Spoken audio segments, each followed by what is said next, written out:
जैन सदराज सरिया ने आज वाली इस वीडियो में हम लोग आज के समय में चल रहे सबसे बड़े मुद्दे पर बात करने वाले हैं।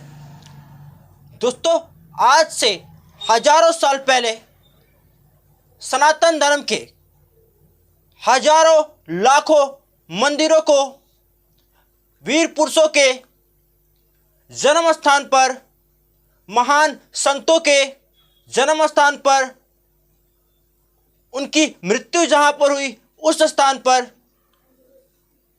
बाहरी आक्रमणकारियों के द्वारा तथाकथित मुस्लिम शासकों के द्वारा उसे हड़प कर, मंदिरों को तोड़कर, उनके जन्म स्थान को नष्ट करके उस पर अपने धर्म से संबंधित मजार, दरगाह, मस्जिद इत्यादि इस्लामिक जो इमारतें होती है, इस्लामिक जो उनके पूजा पद्धति होती है, उसके अकॉर्डिंग चीज़ें को निर्माण करा दिया गया।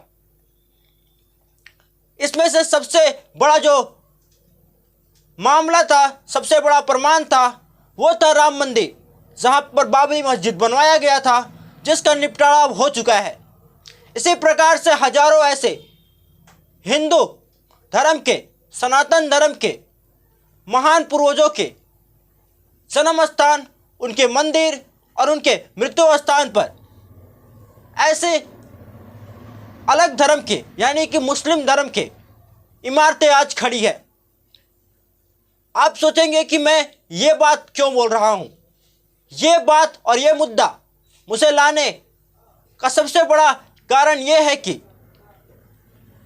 महाराष्ट्र के मलंग, हाजी मलंग दरगाह जो है, जो कि महाराष्ट्र के कल्याण जिले में मौजूद है, एक पहाड़ी पर एक दरगाह है जो कि मुस्लिम धर्म के सूफी संत के दरगाह के रूप में जाना जाता है, जो कि निषाद वंश के सनातन धर्म के महान योगी, महान संत बाबा मच्छिंद्रनाथ जी का समाधि स्थल है।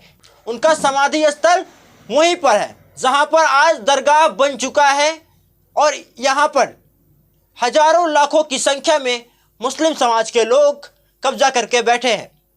अब ये ऐतिहासिक तौर पर इसके सबूत और साक्ष्य कई सालों से मिल रहे हैं और महाराष्ट्र की शिवसेना सरकार ने 1996 में भी इससे रिलेटेड एक आंदोलन चलाया था, एक मुहिम चलाया था। हिंदू हृदय सम्राट माननीय स्वर्गीय बाला साहेब ठाकरे जी ने इसके लिए सबसे पहले आवाज उठाने का कार्य किया था। निषाद वंश के महान पूर्वज, सनातन धर्म के महान पूर्वज मच्छिंद्रनाथ जी महाराज के समाधि स्थल पर जो दरगाह का निर्माण कराया गया था, जो सूफी संत के दरगाह का निर्माण उसे कहा जाता है कि उन्हीं के वहाँ पर दरगाह है, उनकी समाधि स्थली मुस्लिम शासकों के द्वारा बनवा दिया गया। तो मैं इसका इतिहास आपको बता देना चाहता हूँ। 6वीं से 7वीं सदी के समय में मौर्य डायनेस्टी के यानी मौर्य राजवंश के द्वारा, उसके एक शासक के द्वारा इस मलंगगढ़ किले का निर्माण कराया गया था, मलंगगढ़ का निर्माण कराया गया था। तो मैं ये सब आपको क्यों बता रहा हूँ, क्योंकि बहुत सारे सनातन धर्म के संतों के, बहुत सारे सनातन धर्म के भगवान के मंदिरों को तोड़कर उस पर मस्जिद बना दिया गया था, दरगाह बना दी गई थी। इसी में हमारे निषाद वंश के महान पूर्वज मच्छिंद्रनाथ जी के समाधि स्थल पर आज दरगाह खड़ा है। ये पूरे निषाद वंश के लिए, ये पूरे सनातन धर्म के लिए, पूरे नाथ संप्रदाय के लिए शर्म की बात है।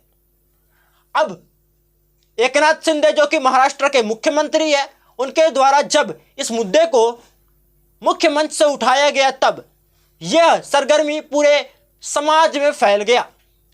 पॉलिटिक्स में इसका जिक्र होने लगा, फिर से दबा हुआ मुद्दा उखड़ गया और अब मुस्लिम स्कॉलरों के द्वारा यह कहा जा रहा है कि एक एक करके हमसे हमारे मस्जिद, हमारे दरगाह छीने जा रहे हैं। मैं उन सभी से कहना चाहूँगा ऐतिहासिक तथ्यों के तौर पर, महाराज आप सभी एक बात बताइए, हम सभी मुस्लिम स्कॉलर से बात करना है और एकदम लहजे में, अच्छे लहजे में और ऐतिहासिक तौर पर उनसे आग्रह करके पूछना चाहता हूं कि आप ये बताइए कि आपके जो दरगाह हैं, आपकी जो मस्जिदें हैं, जो कि भारत में है, भारत के बाहर की मैं बात नहीं कर रहा हूं, जो भारत में है दरगाह, भारत में है जो मस्जिदें, वे कितने साल पुराने हैं? 1000, 2000, 3000, 5000, कितने साल पुराने हैं? आप ये कंफर्म कीजिए। और एक बात बताइए आप क्लियर करके, क्या उससे पहले उस स्थान पर मस्जिद थी? नहीं थी। उससे पहले सनातन धर्म था, तो कहीं ना कहीं यह सारी भूमि सनातन धर्म के लोगों की है। यह सारी भूमि पर जो मंदिर हुआ करते थे, जो उनके पूजा पद्धति से संबंधित स्थान हुआ करते थे, वो सभी सनातन धर्म के थे। उन पर बाद में आक्रमणकारियों के द्वारा इसका गलत निर्माण करा दिया गया इस पे। तो इसका मतलब ये तो नहीं कि आपके हो गए। हाँ, हमारे सनातन धर्म के 3 मुख्य थे, कृष्ण भगवान, महादेव और राम जी। तो इन तीनों के लिए हिंदू समाज के जो सनातन धर्म के धर्मगुरु हैं, उन्होंने कहा था कि आप ये तीनों स्थान हमें दे दीजिए। बट आपने इसको लेकर कहा कि नहीं, राम मंदिर देने के लिए भी, जगह देने के लिए भी ये मुस्लिम स्कॉलर तैयार नहीं थे। इसके लिए लड़ाई लड़ना पड़ा। तो जब आप लड़ाई की ही बात करते हैं, जब कानूनी तरीके से ही आप बात कर रहे हैं, तो अब एक एक करके सारे हिंदू मंदिर लेने पड़ेंगे। जब कानूनी तरीके से ही बात हो रही है, तो इस मलंगगढ़ का भी जो केस है वो जाएगा कोर्ट में, वहां पर फैसला होगा। जिसका इतिहास, जिसके तथ्य पुख्ते होंगे, जिसके सबूत असली होंगे, सही होंगे, उनकी जीत होगी। अगर मुस्लिम समाज जीतता है, अगर मुस्लिम समाज जीतता है, तो वहां पर जो दरगाह है वो दरगाह रहेगी। अगर सनातन धर्म की जय होती है, विजय होती है, तो वहां पर उसे हटाकर या फिर उसी को मॉडिफाई करके वहां पर सनातन धर्म के निषाद वंश के महान पूर्वज मच्छेंद्रनाथ जी का भव्य मंदिर का निर्माण होगा। और जहां पर निषाद वंश के लोग, पूरे सनातन वंश के लोग, पूरे नाथ संप्रदाय के लोग, महादेव को मानने वाले, नाथ संप्रदाय को मानने वाले लोग वहां पर जाएंगे और अपने प्रभु का दर्शन करेंगे, पूजा अर्चना करेंगे। इसमें गलत क्या है? कानूनी तरीके से सब होगा। इसमें कहां कोई अपना मर्जी चला रहा है? आप कह रहे हैं कि सरकार फुल बहुमत से है, इसलिए सरकार अपनी मनमानी करिए। जी बिल्कुल नहीं। आप दिमाग से सोचकर बताइए, इसमें कहां मनमानी हो रही है? कानूनी तरीके से लड़ा जाएगा। जिसका साक्ष्य सबूत पुख्ता होगा वो जीतेगा।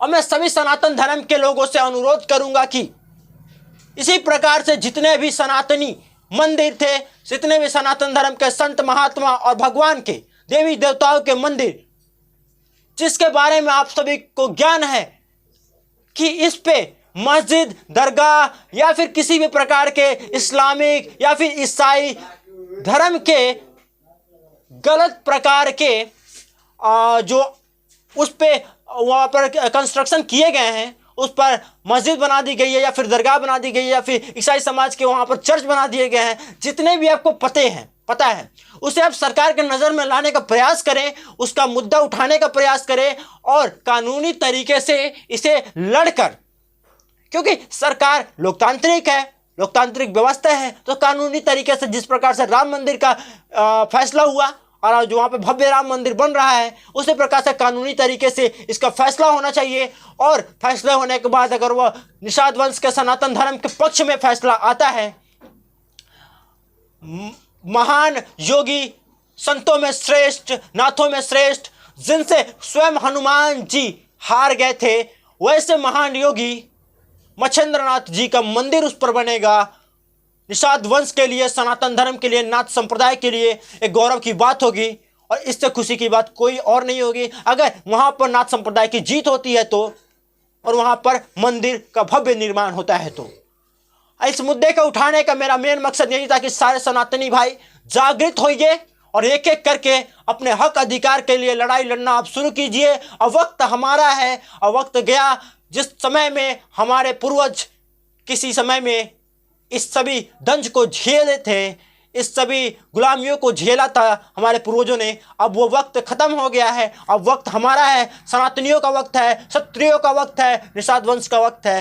तो अब सभी अपने अपने पूर्वजों की लड़ाई लड़िए, सनातन को एक कीजिए, सनातन को मजबूत करने के लिए आगे बढ़िए। सभी निषाद वंश के भाइयों से, बहनों से, सभी जितने भी राजनीतिक दल के लोग हैं जो कि सनातन को सपोर्ट करते हैं, जो कि क्षत्रियता को सपोर्ट करते हैं, जो कि नाथ संप्रदाय को सपोर्ट करते हैं, वो सभी से अनुरोध है कि इस वीडियो को ज़्यादा से ज़्यादा लोगों के पास शेयर करें, जिससे वे लोग भी इस मुद्दे को अच्छे से समझ सकें, इनके बारे में जान सकें और अपने मुद्दों को भी उठा सके, आवाज़ उठा सके और इसके सपोर्ट में आकर खुलकर बोल सके। यह वीडियो आपको कैसा लगा कमेंट सेक्शन में जरूर लिखिएगा और ऐसे ही निषाद वंश से संबंधित हर एक प्रकार के मुद्दों के लिए इस चैनल को सब्सक्राइब जरूर कर लीजिएगा। धन्यवाद। जय निषाद राज।